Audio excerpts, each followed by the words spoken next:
I'm an author of 6 poetry books, and this is my 4th book, A Cry for Mercy. I'm reading from here. The poetry book that is a theme of pain and lamentation thereabout. So it's a bit 4 pages. But yeah, a cry for mercy, the tears of the desperate. Dear merciful God, where is your face? How long shall I wait for your intervention in my life? Dear merciful God, how long shall I cry before you answer me? My tears left me a sleepless night. My troubles have made men to forsake me. Look down on me with your merciful heart, and behold the troubles of my spirit. Look at me with compassion, and consider not my sinful ways. My life is endlessly waiting for the manifestation of your promises. Dear God, I lean on no one else aside you. If you fail to help me, then I die miserably. If you fail to help me, I might perish with the world. Take pity on me and observe the longing of my soul. How about my prayers? How about my good deeds? How about my pure heart? How about the things that I've been waiting for you to do in my life? I wrote about my troubles in tears and my poems in sorrow. I wrote about my anguish in faith in the dungeon of doom. I talked about my obstacles in whose fault, kismet and deadly. Isn't it time you help me escape from the unseen dungeons? Is it in time that you at least have mercy on me? I've longed for freedom. It's high time that I escape from the invisible cage that ties me down. I've spoken words of encouragement to myself, and sometimes I swim in the rope of dejection and hope. Wherewithal shall I find peace? In what way shall I obtain mercy? Wherewithal shall I find help?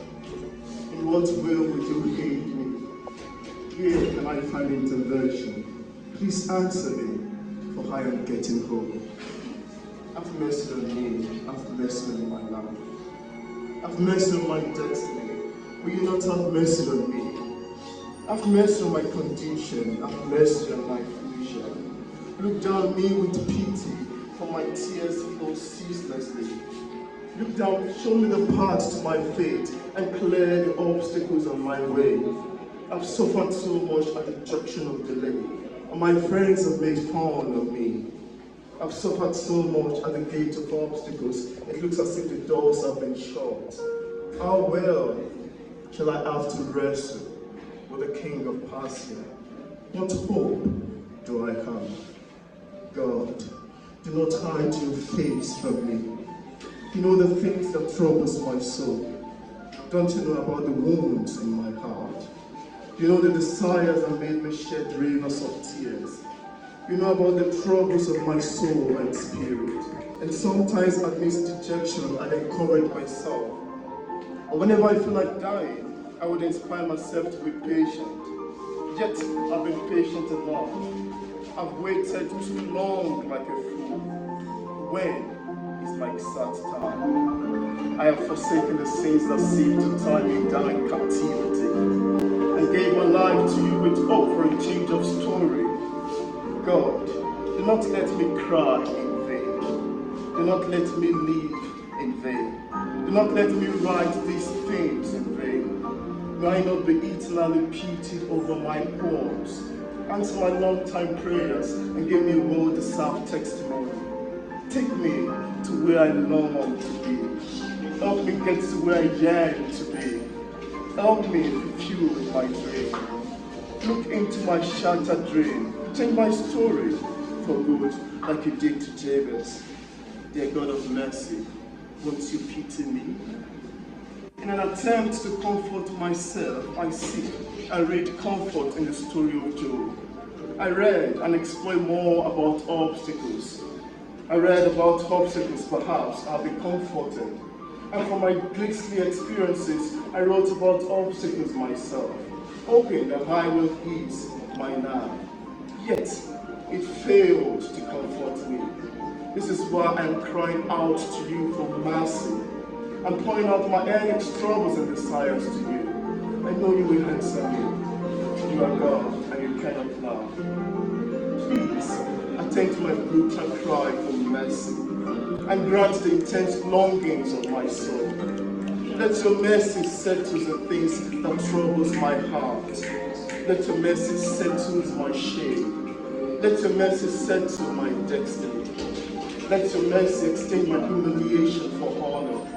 For the troubles of life sought to erase my name, and my obstacles have drawn me closer to you. My pains have me sought for refuge in your name. I believe you can save me, and have mercy on me. Lord, heed my call, for the devil frustrates me. He afflicts me with what I needed the most. He oppresses me with that which is dear to me. Yet I know I shall overcome. Yet I know my tears will be wiped away someday. Yet I know my troubles will soon be over. Yet I know I shall have a testimony. Yet I know I shall be great. This I pray, Lord, that you quickly have mercy on me before night falls. Have mercy on me, so I won't live in vain. Thank you so much.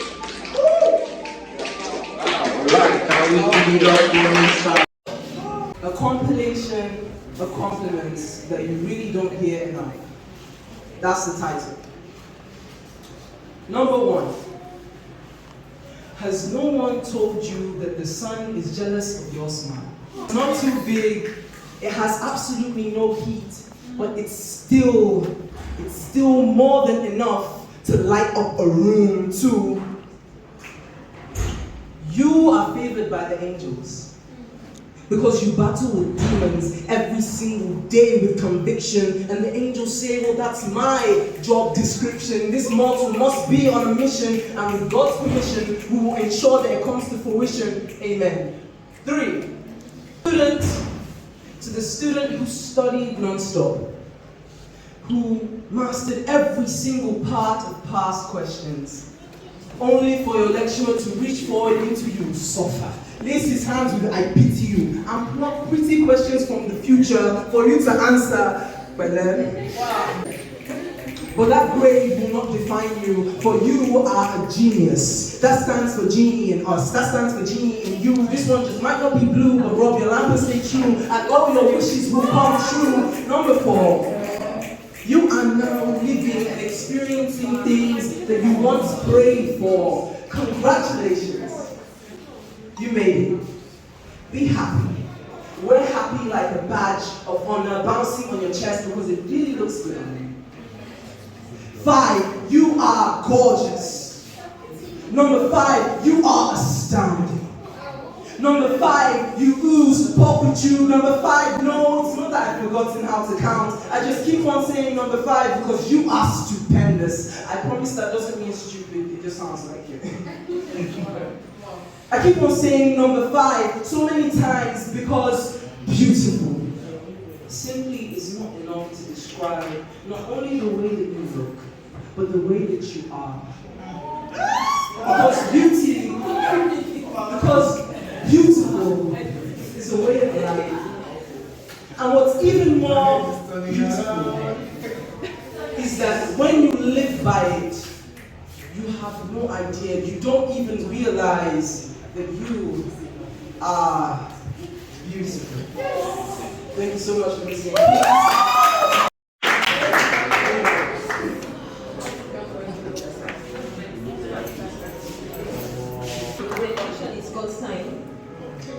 Life trends changes so fast in time.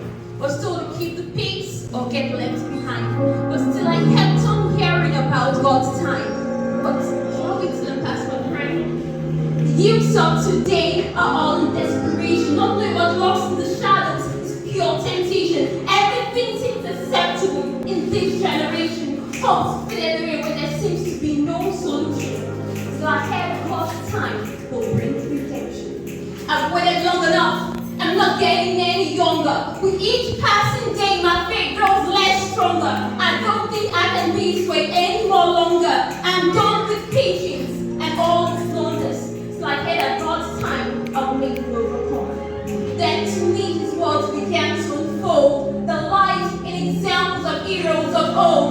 waited on him, I will make strong and bold, of receiving rewards, more work than gold. Now God's time to me is more than long ago. Man may propose, but it's not his God disposed. The secret of winning life value, only he knows it. But only to his children he will disclose it. The life for them begins to be a bed of roses. All because my God, great and strong in his time arose. It is the very essence of our vitality, created all things in his sovereignty. And if we serve him in our best ability, we will receive rewards and have immortality. The word at God's time is just pure reality. And the race of life and all its tests, try all our might to be the best. If we don't go our path and leave him to rest, we might just end up as the world's jest. God's time all the way without going east or west. Now for us it's left to keep up the fight. Continuing good works, it's gonna be alright. See, life is complex, it's not all black and white. Just stay on the narrow way with heaven in sight. And your destiny in its time is sure to be right. Wow. Specific points may have been evolving for days, months, years. They have come to what will very well be an end.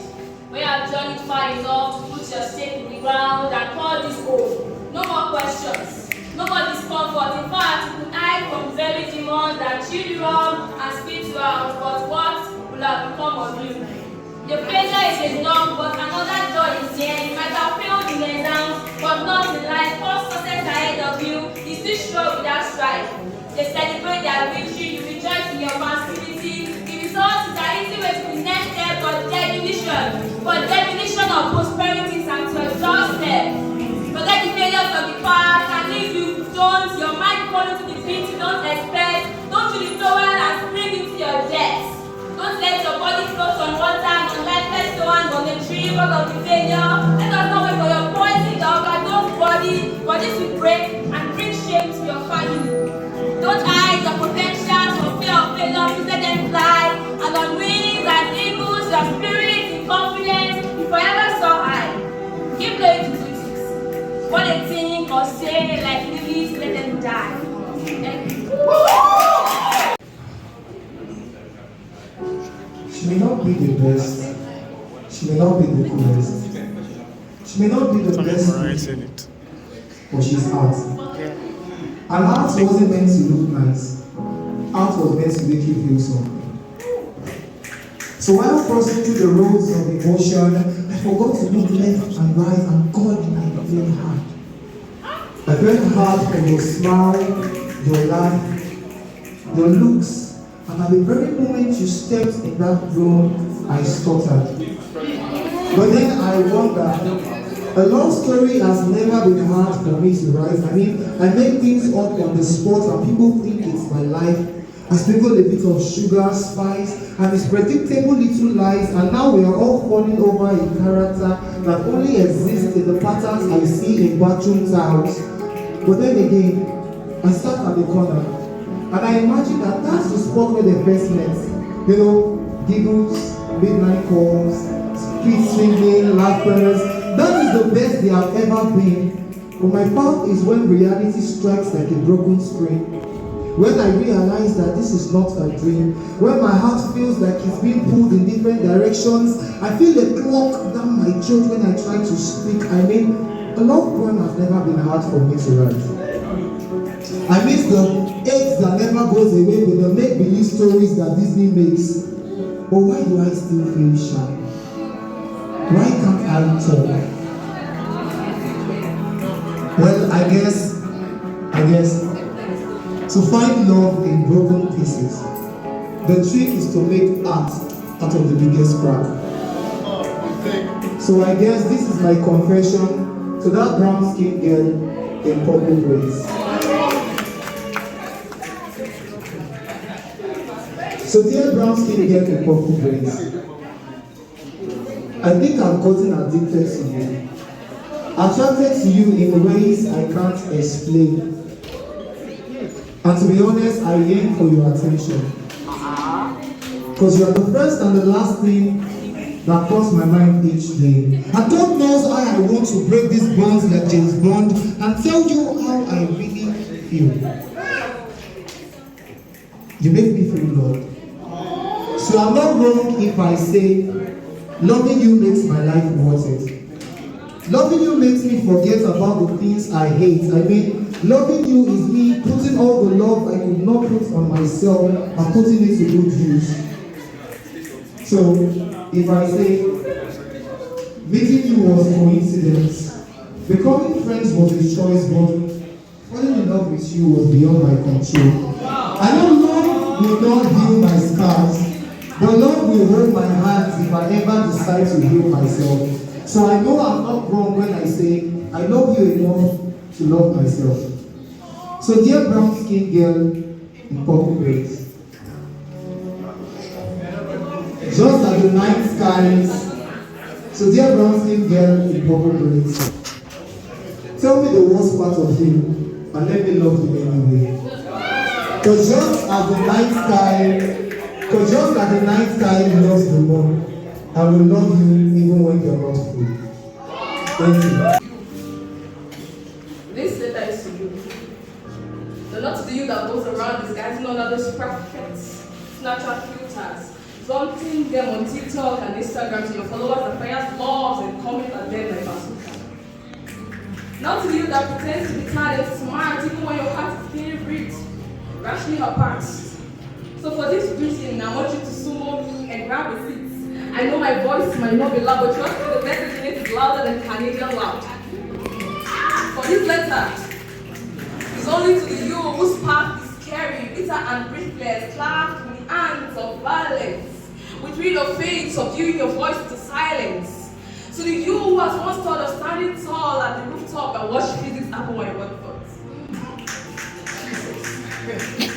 Dare you, don't die before your death. I know how life is differently when you realize you are no one's favorite. I know how it feels when you can organize your thoughts even after all the battles you fought. I know what it means when you utter those words. I'm okay, I'm fine, I'm thriving. With a sad face, packing with fake smiles, cracking dry jokes and looking up lights. Oh yes, it's how with a broken heart. Vulnerable and confused, feeling tricked and mentally abused. Stop feeling alone. You don't have to do this alone. Sister, have you listened to John Jew's song? You really do not have to do this alone. Hey brother, why are you down? I know the word we found, I'll call you a clown. Oh come on, permit me to still right most likely. It's alright brother, we all lose some time. You are brave, not coward. You can always smile on the ocean of depression at all times. Dear you, I want you to know that